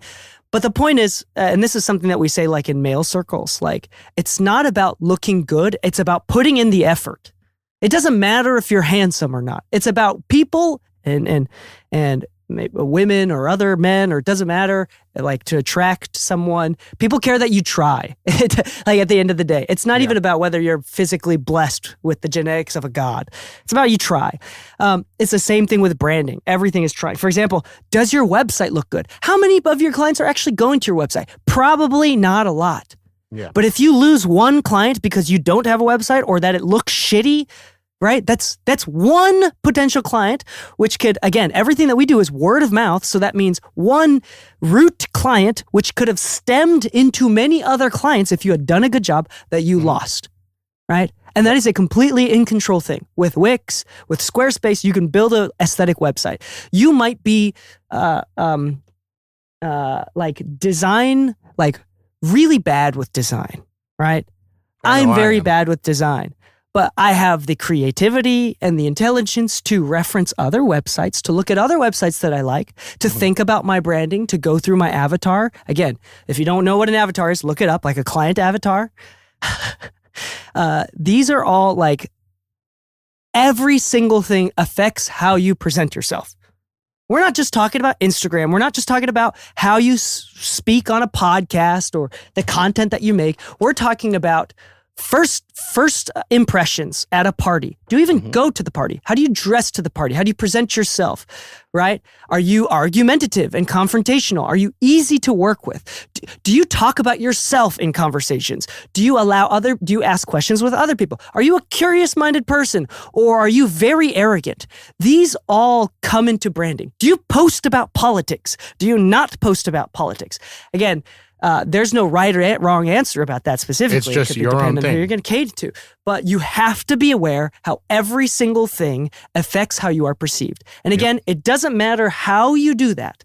The point is, if people don't generally trust you, it's your fault. Now, if people generally are skeptical about your services, it's your damn fault. Now, I want to go back to being either active or not about this branding thing, because at a certain point, there is the mindset, and I personally used to subscribe more to this in the past than I do now, which is, well, why would I give a shit if they don't like my opinion or not? I'm here to do a job. The reality is once again, it's about perceived personality. Now, that doesn't mean that you suddenly have to dress like the cool kids to be in the cool kids club. That's not what we're saying, but rather, you can have your own personality. You can post about your interests. You can post about all those kind of things. But if there's certain things that you notice attract the wrong type of clients, and you're looking to attract the clients you're looking to attract, you kind of have to change up about what you're doing. So if you're very passive about what you're putting out there and what you want people to see and understand about you, then you might be attracting the wrong client just because of that lack of care of what you're putting out there. You're not really caring about your branding, which means you're not really caring about how effective it is for you to be able to attract certain types of clients. You're right. So this I'm going to end with is alignment, right? Mm-hmm. What we're not asking you is to stop Being yourself. Hey, I don't really like brand clothing, but for the sake of doing well and branding and for the sake of the industry, I'm going to have to start wearing like J's and like wearing Jordans. Don't do that. Yeah, no. Don't do that. A big part of the branding isn't necessarily how you present yourself to your target audience. Like it's not necessarily like looking a specific way or showing that you're part of a specific group. That's not it. It's a combination of both authenticity and reliability. So things that let's say that you're in metal music, and you have crazy long hair and you look like a mad scientist. Mm-hmm. You can do that if that's what aligns with you and that's what you want to do. You can do that and still look like you respond to emails on time. Yep. Still be perceived as the guy that is actually reliable, right? So we're not talking about looking a specific way or adhering to specific social rules. It's beyond that. Don't think low IQ, like low-hanging fruit stuff. Think beyond that. So it's a combination of being aligned with who you are, be authentic, be yourself. Don't attract an audience that isn't you, that you're not willing to work with. But at the same time, you can be yourself and present as reliable, present as trustworthy, present as authentic, present as interested and engaged, present as humble and agreeable, if that's what it takes. Or you can be the guy that's like, I only want to work with clients that like my confrontation. I am going to be disagreeable, really disagreeable, and that's my thing, and that's why people hire me. You will have an audience in that. What I'm trying to finally gather my thoughts here is to do things on purpose. Yeah. Right? If you only want to work with a specific genre, then do that on purpose. Yeah. If you only want to work with people that are okay with your confrontation and your extreme disagreeableness, natural disagreeableness, and you hate working with people that forces you to bend at every will, then be that person. Just do it well and do it on purpose. Again, don't continue to upset people that aren't looking for that disagreeable person and then destroy your Google reviews and your branding because you keep working with people that don't want that. Yeah. Like, build your audience on purpose. Find the people that like that want that, you know? Yeah. Like if you're, like, I'll tell you one of the funniest ones that I've seen in the past. Um, Living a fun lifestyle is never bad. And I think a lot of us do it when we're younger. Like we just kind of want to hang out, party, whatever, and post about us having fun. That's cool. But when you're trying to be perceived as professional and this and that, like maybe posting that you're like partying it up all night, every night, even during the week, doesn't necessarily say that they wake up early, that they respond to emails quickly and things like that. Now, with that said, we've got friends like Tizio who's always showing like a joint and stuff like that in his posts and all that. But we also see him posting actively, working actively at these social networking events, actively around higher figures. But we also see that he's not just making his own posts, but he's collaborating with other brands. And that's part of his branding, where it's like, look, I post that I'm still a human being that likes to have fun, but I also take care of my business. And you can see that in not only the projects I'm affiliated with, but rather other endorsements from other brands who would only take others who take their work seriously, you know? So like, I recently got, I don't think I've mentioned this before, but I finally got an artist deal with Universal Audio. Universal Audio does not sponsor a lot of people. You know, they do a couple things and some collaborations, but because of recent works, you know, there's one specific product that they actually like me being involved with. But that's kind of the thing. Like these things all help, but they're also looking at your branding to see if they want to be involved with you. It's not like one day somebody's going to take notice of you and then you act like a professional and take things more seriously and be more intentional with your decisions. It's you have to do that from the start. And then people will notice that and then decide whether to get involved with you or not. Listen, and that's funny too. Like, not just do it from the start, but do it for years, possibly decades. Like that becomes the status quo. Yeah. Right. So like, yeah, people don't like. That's a really good point. Like, you do that first. That is the baseline, and that's why we always say like it's kind of easy to stand out in this industry if you just become that hyper reliable guy. What's this? This is something I do all the time, and it has nothing to do with music. If I want really good food of a certain type, I don't just look for new businesses. I look for businesses that have been around, has plenty of reviews, is somewhere within a certain radius of where I'm standing. Well, if I'm at the beach and I say, you know what, I want jumbo shrimp right now. Who's got the best jumbo shrimp? I'm not looking at the photos of everybody like partying and shit. I'm looking at the photos of the food.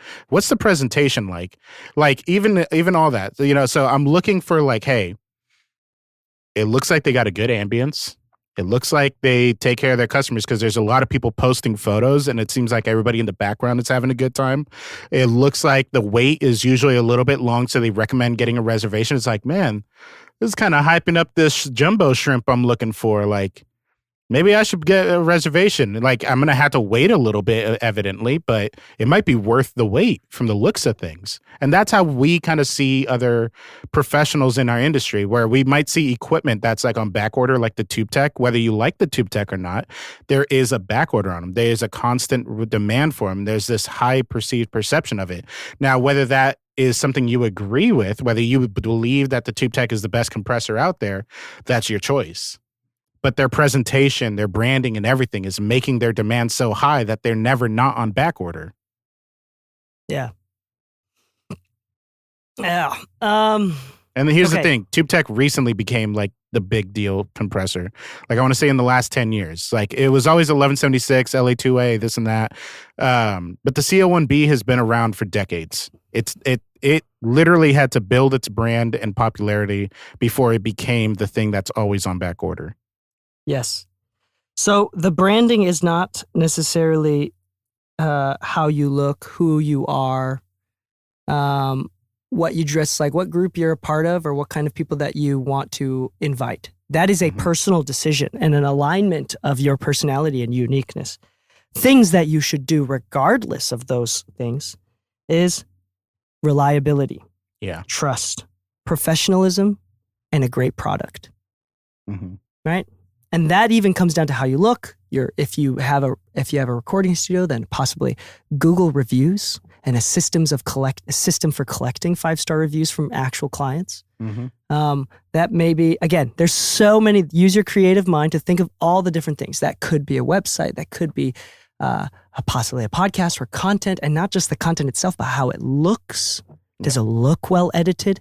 Maybe it even comes down, for me, like I guarantee that like the fact that I care a lot about how I make my coffee, when a client comes in, they see how much care I put into my coffee, probably adds to DK is meticulous and detail oriented. Right? I'm going to give this example. So hold on. Yeah, give the example, Lou. Keep that. Don't forget it because you might forget it. But the last thing I want to end with is, on top of all of this, the last thing to remember is humility, which is to be open-minded, to changing yourself if that's what it takes. If you're finding out that the people that you do want to work with don't like this thing about you, be open-minded to the fact that you can change, that you might want to change, that looking to improve, whatever that means for you. Like always be seeking to improve, always seek to ask questions, to accept when people give you feedback. Humility is a big part of all of this, and you can do so with grace and with dignity. Lou, what is your example? Okay. This one I think is like the first thing people judge when they kind of like visit you. You talked about your coffee. I'm going to make one visual thing that I can point out right now. For those of you that are watching the video, you'll be able to see it. If not, I'll explain it right now. But this is something that I care about a lot in my own situation, and I was a nut about it at the studio for the longest. Like this was my biggest pet peeve when it came to cleaning or prepping a room, which is if you look at DK's space right now, it's very open. He's got like his pillow and stuff like that for like yoga and like meditation and all that to his what it would be his right. It's a very clean space. And having a clean space is not just about like a cluttered mind kind of whole thing and all that kind of stuff, whatever. It's also when people come in and they see that you actually like dust your counters off. None of like if you've got trinkets like I do, I got Pokemon cards and all that kind of stuff. If all of that looks dusty and stuff, it kind of shows a lack of attention to your own environment. And if you don't care about your environment that much, then you probably don't care about other people's projects as much. This is kind of like a perception thing when you go into other people's spaces. Like if you go into a really messy, chaotic space and they are creative, like they're just an artist, you might just say, hey, that kind of comes with the territory. Like sometimes chaos breeds creativity. But when it comes to like organization, systems, readiness, like do you like, once again, do you look like you respond to emails? If you've got a really messy space with things everywhere, you don't seem like you care that much about your own environment, which means you probably don't care to check your emails as often as you probably should. You know what I mean? And cleanliness is such a basic thing that if there's anything you could start doing first, start cleaning your room. Start making your space more presentable, and you'd be surprised with how much that affects how you do other things. Like just start. Are you allowed to cleaning say your this space. Petersonian type stuff? What is it? Creative... Make your bed every morning kind of thing? Oh man, dude. You're not allowed to talk about Jordan Peterson. I don't read any of his books, but yet I agree with the man. How dare you? How dare you use Jordan Peter in this podcast? How dare you? Mr. Peterson is not allowed. No, but the thing is, it's true. Like, and I took this very seriously at the studio, which was like, when a session comes in, the mic should always be ready. It should always be on. It should already be patched on the patch bay. Counter should be clean. There should be water bottles ready. There should be a candle with a lighter next to it. And here is where we pivoted at one point in our branding as a studio. Me and DK, when we first started, we wanted to appeal to everyone and anyone that would be willing to book with us. And that meant sometimes we were lenient with people smoking in the studio. It's not something that me and DK were personally fond of as people. Like, we understand that creatives want to smoke in the studio. And because of that, we were kind of like more willing to do that. But then once we saw how much it kind of affected some of what we were doing and like the policies that we also had to adhere to, we kind of had to start like making a decision of like, is our client avatar shifting so that, one, we can offer a space to clients that we are more willing to offer to? So, for instance, we had, what was the group from New York? They were the a cappella group.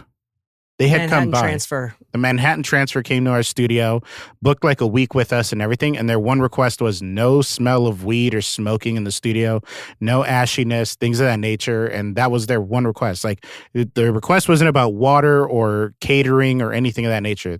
They wanted to go to what could be as close as possible to a smoke-free studio in LA, which apparently was a big deal to them because they had a hard time finding smoke-free studios in LA. So now that's became like, hey, as long as we were already cleaning, but now we started thinking maybe we shouldn't allow smoking in the studio. Maybe this will actually attract a client that is, one, easier to clean up after, because, when we did allow smoking, we also found ash everywhere where ash didn't need to be, like on the equipment, which is wild. But that's nor here nor there. But if another client is coming in right after one of those sessions and it smells really smoky and they were hoping to not be in a smoky studio, it kind of tarnishes part of your branding as a potential spot for them to book again in the future. So having your space ready and all that sometimes just means making sure that it's clean and presentable. Because when they walk in, they want to see somebody who cares enough about themselves, which shows that they probably care about what they're doing. Because if you don't care about let's say, like me, I'm in my living room. If I don't care to clean my own living room, what makes you think that I care to put the right amount of compression on your vocal or put the amount of attention to detail as I could? So clean your space. It does a lot for yourself, and it does a lot for the perception of those around you. Cool. All right. We don't need to. We're getting into the 90-minute range. Getting into like platitudes and saying things ad nauseum. I don't want to. So like, we're trying not to be pretentious or a douche. Yeah, patronizing, overly didactic. Yeah. But we are trying to be honest. And here's the thing, like how you want to present yourself doesn't matter on like an individual unique level. Doesn't matter. Yeah. You're going to attract who you attract. But looking like you respond to emails is a choice. Looking like you're fun to talk to and being fun to talk to is a learned skill that takes practice. It's one that that I've noticed and kind of learned to look out for is smiling. If you don't smile, you are not very approachable. And if you're not approachable... Hey, how dare you tell people to smile? That's very sexist. Dude, I have an ugly smile, and yet I had to learn to smile. I just have to be conscious of if I'm smiling in an ugly way or not. I think that goes into a deeper thing too. Like, regardless of the act of smiling and being open to it, like being happy and competent and like having confidence, this isn't something people are born with. And people having had bad upbringings can still learn to cope, live an upright life, and live with confidence. Yeah. It's different for everybody, and I'm not going to say exactly what it is for everybody, but in general, this is the one advice that I always give that I think helps the most within our industry and just in general, is to clear your conscience. Instead of fighting against the system that seems unfair, learn to be emboldened and empowered and bolster yourself up by doing the things that you, possibly unfairly, know you need to do. Yeah. For example, this is like a personal thing of mine. I don't want to share that. That might split the audience. I'll say one. If Yeah. Yeah, here's the thing. Like, some of us do deal with doubt, and it's challenging to deal with it. I've always kind of made the joke that I'm the least cool person I know, because I think my job is cool. I think that what I do was my choice, and I think it's cool that I get to live the life that I was talking about this yesterday with Anna, where one of my biggest, fondest memories that I compare my current success to is not that people made fun of me for wanting to be in an arts industry, because that's one of the doubts a lot of people have. They're like, well, nobody's really supporting my want to be in music, this and that. I feel like I'm being doubted. I feel like this. No, I remember when me and one of my best friends, Chris, who you met, he used to walk to my house, and I would put a guitar amp, a PA speaker, microphones, guitar stands, cables, everything on a dolly. and we would walk 6 to 7 blocks, like almost like a mile away, with that dolly and all of our instruments on my back and stuff like that. And we would walk to his house, rehearse at his house for like 4 hours, and then put it all back on the dolly. And mind you, he lived on the second floor. So it was one of those, like, you also had to take it up and downstairs. Then we'd, like, at the end of the day, do that and walk back. And we're talking about doing that when we were like 18 and just having fun and like having the dream of being able to do something like this. And like a lot of my cousins and some of my friends would be like, so you like play in a band? That's cute and stuff. Like, what are you going to do about work though? Like, how much is that going to really pay? You know, but now I get to look back and be like, you know, I don't really care that people doubted me, but I love the fact that like I was so blind to all the doubt around me or the doubts that I had that I ended up just kind of, I get to travel the world now. I got to run a studio with one of my best friends and shit, you know? I've had so many amazing experiences that at a certain point you had to kick that doubt out of your head because you forget to applaud yourself for your wins. And they could be the smallest wins. Like I said, like I didn't have a car at the time. I just had a real desire to just want to have fun with my friends and do music. And you know, me and Anna celebrate 15 years in next month or so. And that means I've been doing music for a little bit longer than that. You know, so I've been doing music for almost 15 years and all I've ever had was the desire to do it. But I always had to learn to move that doubt out of the way. If you feel self-conscious and because of that, you're not taking certain steps because you're kind of scared that it's going to affect you in a certain way, like just move with confidence, move forward. Like, and with this not sense of blind faith, but confidence in that if I just be proactive about my decisions, whether that be my branding, my preparation, which is the start of this episode, right? We talked about when preparation meets opportunity. As long as you keep preparing yourself for you to one day be able to take on these moments, they may seem small in the moment, but I always trace back all my wins to the people that helped me along the way and were kind of there when like I was still figuring shit out. My big wins aren't the big moments. The big wins were the moments that led up to that big moment. Yeah. I'm glad that you said that you ran a studio with your best friend. I assume it was somebody else. I'm just kidding. Oh, fuck you.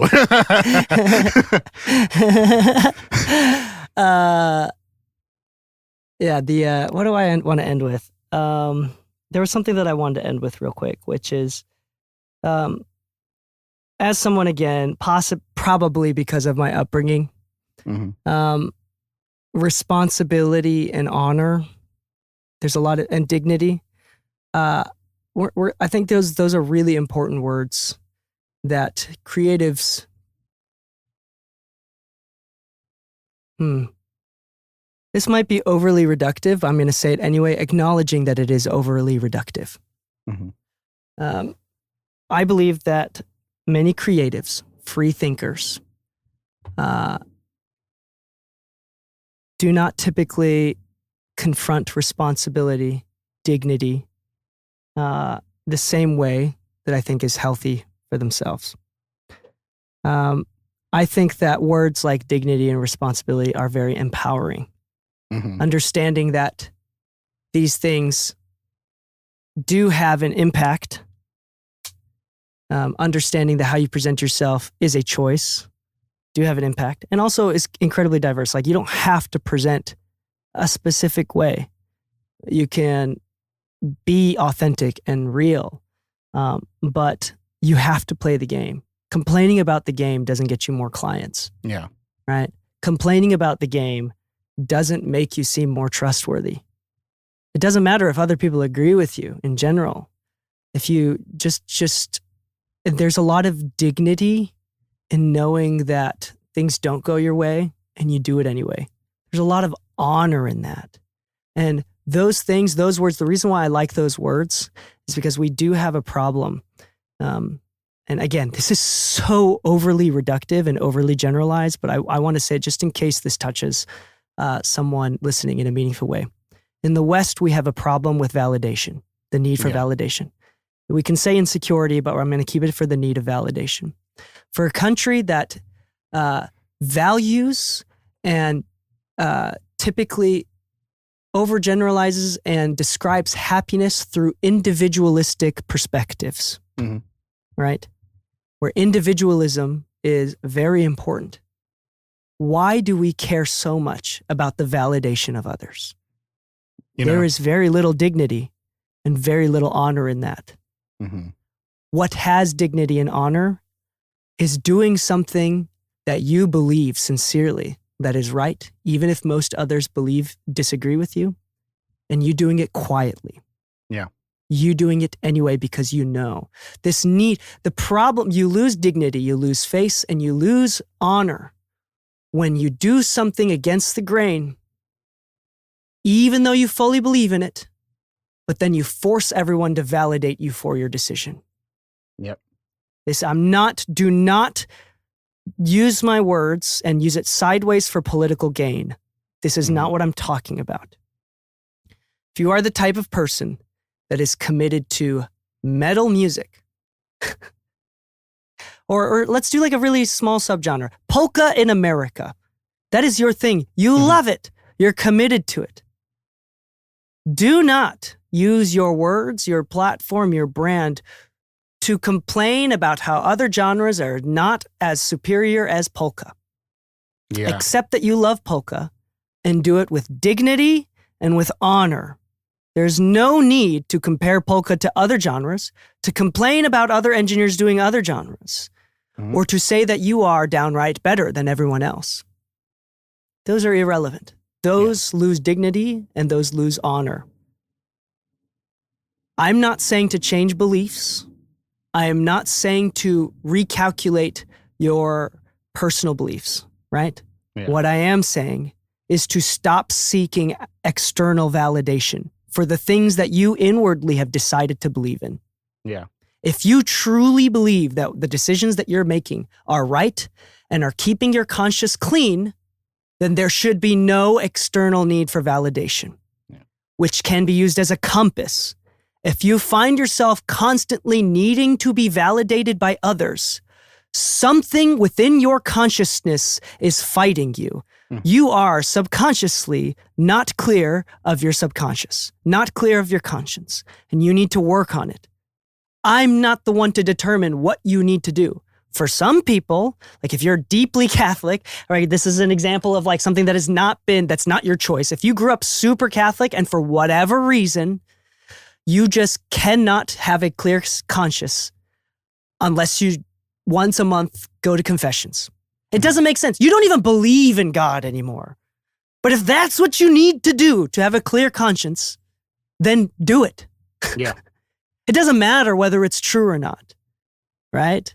It's about doing things that you have been either that you've developed yourself or that you've been forcefully given. It's not fair that one Catholic person feels like they need to go to confession every single month to have a clear conscience. Yeah. They don't even believe, they're atheists now. It doesn't even matter. Like, that's not fair. But the fact of the matter is, if that's what you've decided that you need to do, then do it. Yeah. If for whatever reason you feel like you need to be athletic and go on a run and you have this strange personal confidence that is deeply tied with your athleticism. I'm speaking on behalf of myself. It's unhealthy, possibly, depending on the perspective. But if that's something that you have, whether it's a choice or whether it is your own upbringing, then do it. Commit to it, right?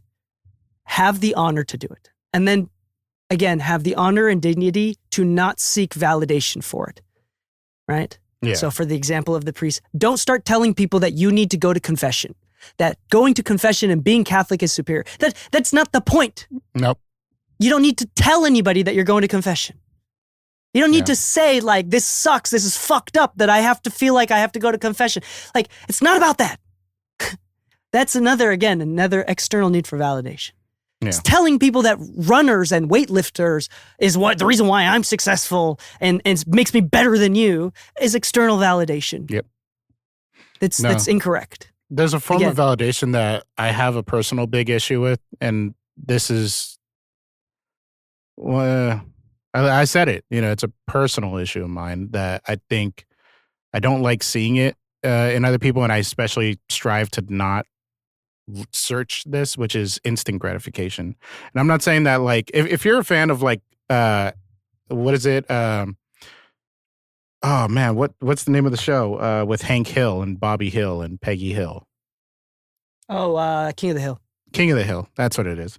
King of the Hill had a great episode on this about the concept of, delayed gratification and why it feels so good. And I think part of the reason, at least for me, has been that there's going to be a lot of reasons that you might feel self-conscious about doing certain things, and you might want to seek validation to kind of reassure you and things like that. So what some people might do is like have like a group chat with friends of a certain mindset that like, hey, I just bought this compressor. That's really cool. But if you feel like you bought that compressor to get that validation, you bought the compressor for the wrong reason, And I think what I'm trying to really communicate in this is like, there's a lot of people who their branding is also really tied into the need for validation. And that's very bad branding. You know what I mean? If you're posting stuff just because you're hoping for the likes, and then like you post something and it doesn't get enough likes or compared to other things, and that somehow starts to affect you mentally, like that personally affected you for the day. That's kind of one of those moments where it feels like you're looking for instant gratification, and it's not healthy. It's just not a healthy type of validation to look for. So this is what I call the paradox of the West. This is a DK thing. It's probably not anywhere online. This societal incentive for individuality and individualism combined with a deep need for validation. Yeah.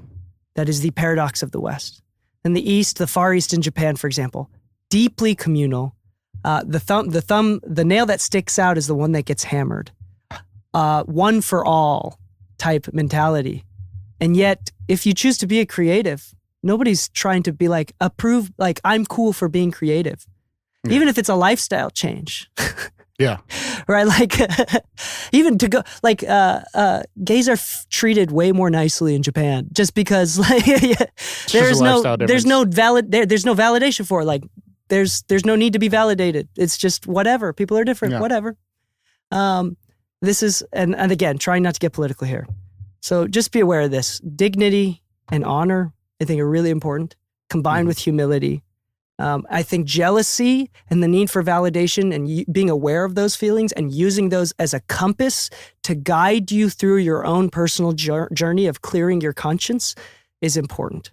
Yeah. Okay. We're going way too long. These are kind of like meta-philosophical things that I genuinely, sincerely believe affect. Because here's the reason why I think that this is important is because in the West, especially in the West, where we are incentivized to be individual and we seek validation, the fact of the matter it is, if we were to really take a survey of this, everybody wants to be part of the music industry or is currently actively working hard to be in the music industry for some validation reasons. That is just a matter of fact. You don't do the music industry because it's uncool and you're like become the untouchables. Like if being in the music industry made you an untouchable, a horrible, uncool human being, there wouldn't be half the music industry that we have today. Yeah. It's like the problem with the music industry is that it is, well, and the cool thing about it, not just the problem, the good thing about it is that it is very cool and it is well perceived and people want to do it. Yeah. And so the reason why I think this is important is because the majority of people, almost every, if not everybody, especially in the West, everybody that wants to do music, whether you admit it or not, is probably based a little bit, if not completely, in an unhealthy need for validation. Yeah. Whether you use that, again, if you're, what I'm asking you is not to get rid of it, is to become aware of it. Mm-hmm. The answer is not to reject that. It's to process to become aware of your need of validation and to use it correctly or to cope with it, right? And this goes for artists, especially for artists, but as well as producers and for engineers. Okay, I'm kind of done with this. Like rejecting that need for validation or like not processing it brings a whole slew of other problems. And that's not what I'm trying to say. Yeah. Just become aware of it, right? And if you can become aware of that and keep it in check, keep it in control, or use it to your advantage, oh my goodness, you will do well in this music industry. You will do well in any industry, and you will figure it out. I have so much confidence in that. I have a deep passion for this message. Okay, that's it. Thank you, Lou. Yep. Preparation meets opportunity turned into something else, as always. It's all tied in, though. It's all tied in. All right. On that note, Happy mixing, my friends, and stay saucy.